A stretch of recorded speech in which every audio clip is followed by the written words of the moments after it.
ano man estado mo sa buhay, tuloy mo lang yung pangarap mo, ilaban mo lang. Kasi alam naman natin, walang imposible. Naniniwala ako sa atin lahat pwede mangyari yun. Hindi ko na-imagine na sobra-sobrang blessing yung makukuha na. Kasi dati ang pangarap ko, motorsiklo lang. Diba? Madagdagan lang yung income namin.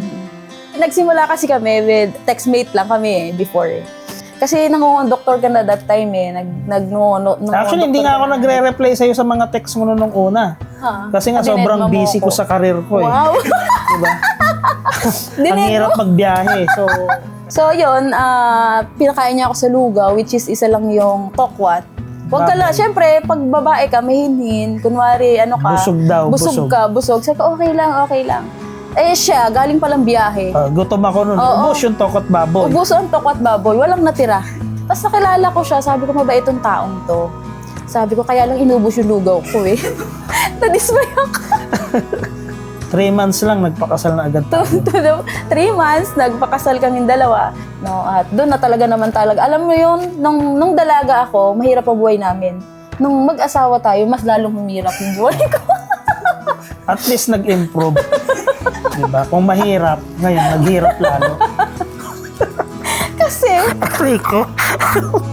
Kasi, nung nabuntis na ako, doon ko na-realize na iba pala yung buhay ng single sa may asawa na. Hindi, tsaka naniwala ka kasi agad sa mga pangako. Nauto mo ako eh. Oo. Nagpauto ako sa'yo. Isa sa naging motivation ko kasi doon, alam mo na every time pag pumupunta ako sa palengke, nakikita kita. Diba? So, parang sa akin, sabi ko, ang ganda-ganda ng taong to. Nox! Kasi sa akin kasi ang definition ko ng maganda, yung babaeng masipag, walang arte. Grabe siya. So, yun yung nakikita ko sa kanya no, na kaya sabi ko, gagawa ako ng pagbabago, gagawa ako ng desisyon na po pwedeng makabago sa buhay namin para etong taong pinakasalan ko, mabigyan ko ng magandang buhay. Siyempre, nung nag-start ka na sa negosyo, iniwan mo na yung pangungondoktor, nawalan tayo ng everyday income na tinatawag, which is doon talaga tayo sobrang sinubok. 'Di ba? Kasi umaalis ka, minsan maaga pa, umuwi ka, madaling araw, tas uuwi ka, nagugutom ka, sabi mo sa akin, hindi ka pa kumakain. Yun yung hindi ko naiintindihan ng part na yun na parang, ano ba napapala mo dyan sa negosyo sa sinasabi mo? To the point na dumating din sa buhay ko na umiiyak ako sa sulok. Hindi ko pinapakita sa'yo kasi ayoko pang hinaan ka din. Kinausap ko siya. Sabi ko sa kanya, kung hindi mo ititigil yung ginagawa mo, alis na lang kami ng anak ko. Nung tinanong mo ako kung ikaw or yung negosyo na ginagawa ko, actually, hindi ako sumagot. Kasi, pag pinili kita, baka mawala yung negosyo. Or pag pinili ko yung negosyo, baka mawala ka. Kaya hindi ako sumagot. Kasi parehas ko love eh. Parehas ko gusto. And sinabi ko lang sa kanya na hindi ko gusto yung umaalis ng bahay ng matagal tapos hindi ko alam kung anong oras ako uuwi, kung kikita ba ako ng pera o hindi. So hindi ko gusto yung ganung ginagawa ko na parang lagi suntok sa buwan. Sabi ko kung ako tatanungin mo, ayokong lumabas ng bahay. Mabigat yung paa ko pag lumalabas ako kasi wala akong pera, wala akong budget. Hindi ko alam kung kakain ako, hindi ko alam kung makakauwi pa ako. Pero sabi ko, para sa pamilya ko gagawin ko. 'Di ba? Para sa pamilya ko ilalaban ko. Kahit na halos lahat sila negative, hindi naniniwala. So, ang hiling ko lang sa kanya, kahit hindi niya ako suportahan, is wag niya na lang akong awayin every time uuwi ako. Kasi sabi ko, pagka gumanda yung buhay natin, hindi na ako aalis ng bahay. Every time na inaaway kita pag uwi mo kasi wala kang dalang pera. Hindi ko alam na naglalakad ka pala noon. From Ortigas to Cubao. Tapos sumasakay ka ng jeep. Actually, hindi, sabit lang. Kasi libre ako eh. Pagka nasa Cubao na kasi ako, kilala ko lahat ng mga konduktor, jeepney driver. Libre na ako niyan hanggang Antipolo. Ang problema ko sa Antipolo, is wala naman akong pamasahin ng tricycle pa uwi rito sa Angono. So lakad pa rin ako noon. Hindi niya alam everyday ganun yung routine ko. No? Kaya sabi ko sa kanya, kung alam mo lang, ang hirap din ang ginagawa ko. Hindi madali. Kasi sabi ko, kung gagawin ko tong negosyo to para sa akin lang, ang tagal ko na nag-quit. Ang tagal ko na sumuko, pero mabigat kasi yung reason ko bakit ko nilalaban yung negosyo. Sabi kong gano'n, hindi naman natutulog yung nasa taas yung ama. Sabi ko, makikita niya rin lahat ng sakripisyo natin, syempre. Ibibless niya rin tayo. Doon ko na-realize na, ay, ang hirap pala ng pinagdadaanan ng asawa ko. Ang hirap pala ng ginagawa niya. Ang lagi ko nakikita is yung para sa sarili ko lang. Ang lagi ko nakikita is yung nararamdaman ko lang. Bilang babae, bilang naiiwan sa bahay. Kaya yun, nung nagsimula kami, nung sinama niya ako sa office, pinirealize niya sa akin na ganito kaganda yung sinasabi ko sa'yo na negosyong pinasok ko. Doon na nagsimula ang lahat. Which is, pinagpapasalamat namin sa ama na unang-una, kinlear niya yung isip namin na ano man yung pagdaanan mong pagsubok sa buhay, trials yan, kayang-kaya nyo yan. At syempre, yan yung magiging foundation nyo para mas gumanda yung negosyo na ibibigay sa inyo.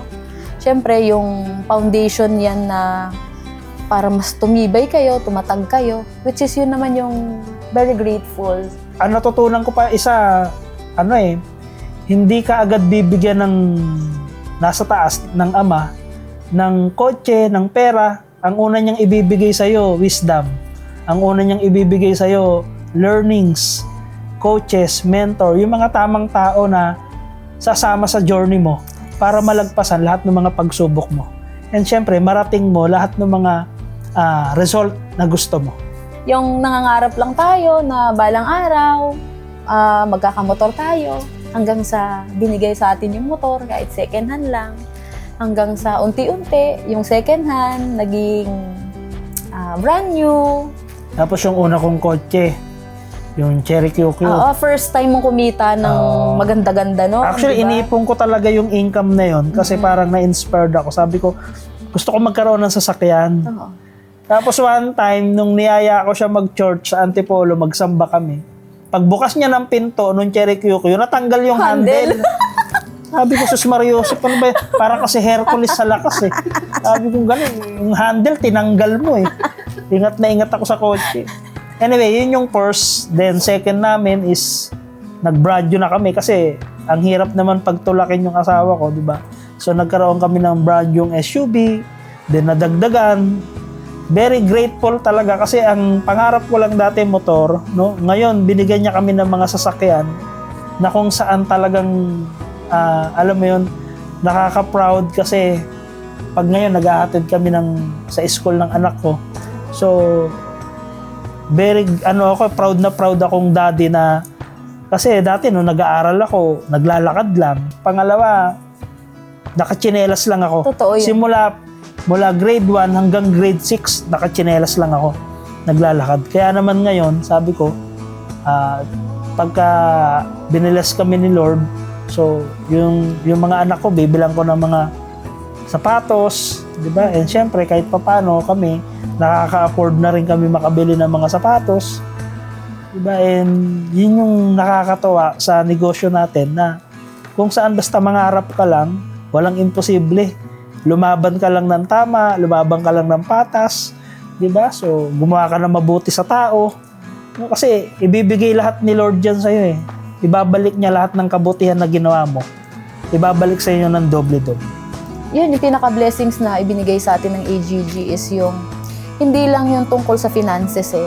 Yung family, quality time sa mga anak natin, time freedom na habang may finances ka, meron kang time sa family mo. Which is yun, sobrang nai-enjoy ko ngayon.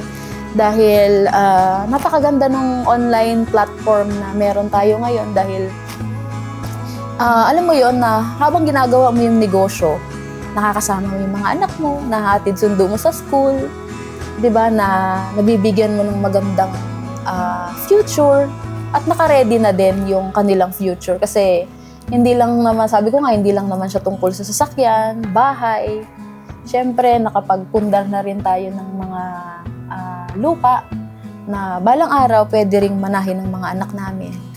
Sa akin, siguro yung isa sa mga the best na nangyari is yung mga kababayan natin na nangarap lang din, no, na sumubok lang din. Karamihan sa kanila ngayon nakapag-for good na rin, kasama yung family dito sa Pilipinas, habang kumikita. And yung iba naman, nakapagpatayo na rin ng kanilang mga bahay, nakabili ng mga sasakyan. And marami rin mga simpleng tao na from talagang masasabi natin na mahirap gaya namin, is ngayon, kahit papano, maganda na yung buhay nila. Yun yung isa sa mga pinakamasarap na achievement para sa atin, na makita mo yung buong community nyo, yung mga nagtitiwala, is gumaganda rin yung buhay nila because nakita nila yung opportunity na nakita na. Maniwala ka lang sa sarili mo. Maniwala ka sa sarili mo na kaya mo. At of course, syempre guided ng company na meron tayo, which is AGG. Syempre, pag naniwala ka sa sarili mo, lakipan mo ng aksyon. No? At pinaka the best para i-bless ka ng nasa taas, gawin mo yung negosyo ng tama. Pag naaalala ko, naiiyak ako.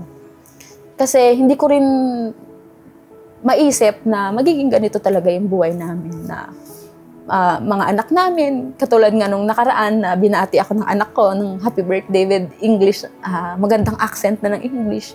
Kasi ako high school undergraduate ako eh. At doon ko na-appreciate ng sobra yung AGG, na sobrang ganda ng negosyong to. Hindi lang yung pangarap ko, pangarap ng asawa ko, buong family ko, na yung anak ko, binago yung buhay ng anak ko dahil talagang yung anak ko English, fluent English na magsalita. Nakapag-aral na sa magandang school. Talagang, alam mo yon, pagpapasalamat mo talaga na may AGG na dumating sa buhay namin, na ilulook forward mo. Talagang isi-share mo sa mga taong nakakapanood ng video na to na AGG is the best company, na marami nang natulungan, marami nang nabago ang buhay. Kasi kami 100% buhay na patotoo na binago ang buhay ng company na meron na to. Yan, sa mga nangangarap tulad namin, no? So, huwag kayong tumigil mangarap. Yung pangarap nyo, sabayan nyo ng action, sabayan nyo ng prayers, kasi alam naman natin, walang imposible pagdating sa Kanya, di ba? And tulad ng maraming tao na simpleng tao, na ngayon nabago ang buhay, gumanda ang buhay, naniniwala ako sa atin lahat pwede mangyari yun. Kaya kahit sino ka man, ano man estado mo sa buhay, tuloy mo lang yung pangarap mo, ilaban mo lang para sa mga mahal mo sa buhay, kasi naniniwala ako darating ang panahon kung ano yung nangyari sa amin, kung ano yung mga blessing na nakuha namin, yun din yung blessing na makukuha niyo.